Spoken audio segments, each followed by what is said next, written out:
और भी कलाकार लोग आए, बहुत कलाकार लोग, सबके एंट्री हुई। केसर के गंध लेके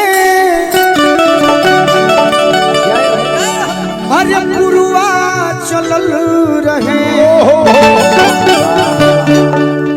केसर के गंध लेके अरे पुरवा चलल रहे, देखनी कि तहरा घरवा के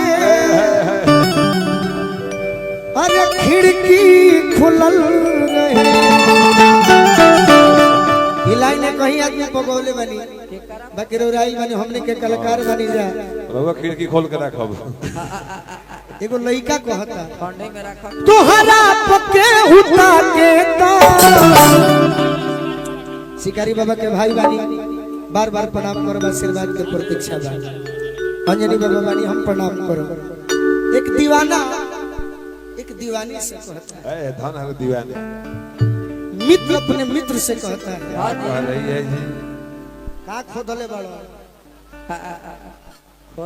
अरे तोहरा पके उठा के तो का होला, एक बे भोजपुरी में पूछ दो का होला, कह दो का होला गोलू राजा जी, कह का होला गोलू राजा जी।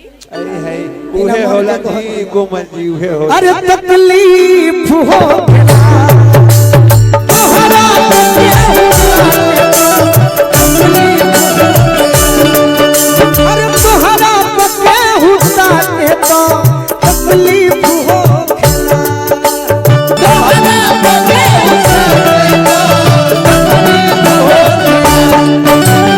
तोहरा पके उठा के तो तकलीफ हो खेला,